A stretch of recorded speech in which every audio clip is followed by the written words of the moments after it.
Chapter 15, Cold Snap. That was a cold late spring. The dawns were chilly, and at noon the sunlight was cool. The trees unfolded their leaves slowly. The peas and beans, the carrots and corn stood waiting for warmth and did not grow. When the rush of spring's work was over, Almanzo had to go to school again. Only small children went to the spring term of school, and he wished he were old enough to stay home. He didn't like to sit and study a book when there were so many interesting things to do. Father hauled the fleeces to the cardigan machine in Malone and brought home the soft, long rolls of wool, combed out straight and fine. Mother didn't card her own wool anymore since there was a machine that did it on shares, but she dyed it. Alice and Eliza Jane were gathering roots and bark in the woods, and Royal was building huge bonfires in the yard. They boiled the roots and the bark in big cauldrons over the fires, and they dipped the long skeins of wool thread that Mother had spun and lifted them out on sticks, all colored brown and red and blue. When Almanzo went home from school, the clotheslines were hanging full of the colored skeins.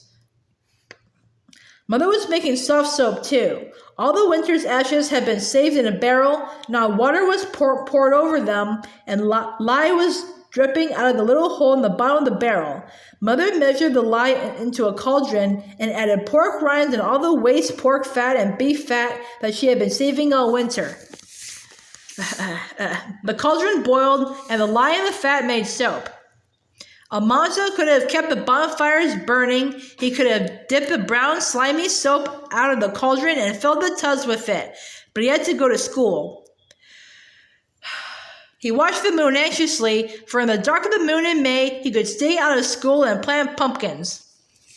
Then in the chill early morning, he tied a pouch full of pumpkin seeds around his waist and went to the cornfield. All the dark field had a thin green veil of weeds over it now.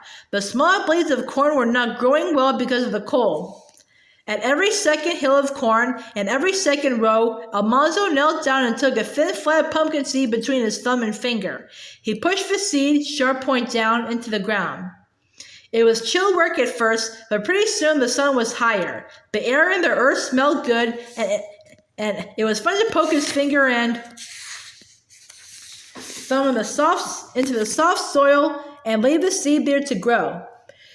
Day after day he worked till all the pumpkins were planted, and then he begged to hoe and thin the carrots. He hoed all the weeds away from the long rows, and he pulled the little feathery carrot tops till those that were left stood 2 inches apart. He didn't hurry at all. No one had ever taken such pains with carrots as he did, because he didn't want to go back to school. He made the work last till there were only 3 more days of school, then the spring term ended and he could work all summer.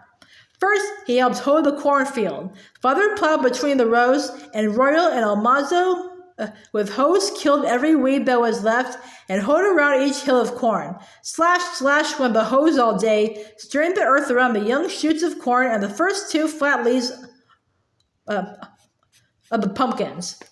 2 acres of corn Almanzo hoed, and then he hoed 2 acres of potatoes. That finished the hoeing for a while, and now it was strawberry time. Wild strawberries were few that year and late because frost had killed the first blossoms. Almanzo had to go far through the woods to fill his pail full of the small, sweet, fragrant berries. When he found them clustered under their green leaves, he couldn't help eating some. He sipped off the green twigs of wintergreen and ate them too.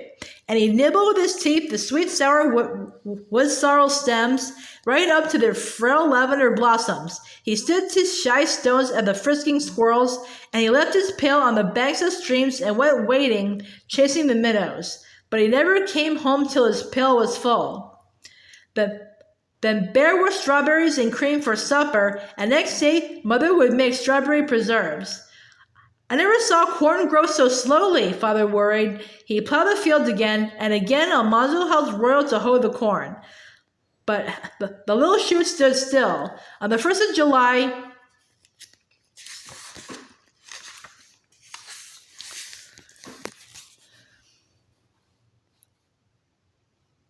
they were only 4 inches high. They seemed to feel that danger threatened them and to be afraid to grow. It was 3 days to Independence Day, the 4th day of July. Then it was 2 days. Then it was 1 day. And that night, Almanzo had to take a bath, though it wasn't Saturday. Next morning, they were all going to the celebration in Malone. Almanzo could hardly wait till morning. There would be a band and speeches, and the brass cannon would be fired. The air was still and cold that night, and the stars had a wintry look. After supper, Father went to the barns again. He shut the doors and the little wooden windows of the horses' stalls, and he put the ewes with lambs into the fold. When he came in, Mother asked if it was any warmer. Father shook his head. "I do believe it is going to freeze," he said. "Pshaw, surely not," Mother replied, but she looked worried. Sometime in the night, Almanzo felt cold, but he was too sleepy to do anything about it. Then he heard Mother calling, "Royal, Almanzo!" He was too sleepy to open his eyes. "Boys, get up! Hurry!" Mother called. "The corn's frozen!" He tumbled out of bed and pulled out his trousers. He couldn't keep his eyes open. His hands were clumsy, and big yawns almost dislocated his jaw. He staggered downstairs behind Royal. Mother and Eliza Jane and Alice were putting on their hoods and shawls. The kitchen was cold. The fire had not been lighted. Outdoors, everything looked strange. The grass was white with frost, and a cold green streak was in the eastern sky, but the air was dark. Father hitched Bess and Beauty to the wagon. Royal pumped the watering trough full. Almanzo held Mother and the girls bring tubs and pails, and Father set barrels in the wagon. They filled the tubs and barrels full of water, and then they walked behind the wagon to the cornfield. All the corn was frozen. Little leaves were stiff and broke if you touched them. Only cold water would save the life of the corn. Every hill must be watered before the sunshine touched it, or the little plants would die. There would be no corn crop that year. The wagon stopped at the edge of the field. Father and Mother and Royal and Eliza Jane and Alice and Almanzo filled their pails with water, and they all went to work as fast as they could. Almanzo tried to hurry, but the pail was heavy and his legs were short. His white fingers were cold, the water slopped against his legs, and he was terribly sleepy. He stumbled along the rows, and at every hill of corn, he poured a little water over the frozen leaves. The fields seemed enormous. There were thousands and thousands of hills of corn. Almanzo began to be hungry, but he couldn't stop to complain. He must hurry, hurry, hurry to save the corn. The green in the east turned pink. Every moment the light brightened. At first the dark had been like a mist over the endless field. Now Almanzo could see to the end of the long rows. He tried to work faster. In an instant the earth turned from black to gray. The sun was coming to kill the corn. Almanzo ran to fill his pail. He ran back. He ran down the rows, splashing water on the hills of corn. His shoulders ached and his arm ached, and there was a pain in his side. The soft earth hung on to his feet. He was terribly hungry, but every splash of water saved the hill of corn. In the gray light, the corn in faint shadows now. All at once, pale sunshine came over the field. "Keep on," Father shouted. So they all kept on. They didn't stop. But in a little while, Father gave up. "No use," he called. Nothing would save the corn after the sunshine touched it. Almanzo set down his pail and straightened up against the ache in his back. He stood and looked at the cornfield. All the others stood and looked too, and did not say anything. They had watered almost 3 acres. A quarter of an acre had not been watered. It was lost.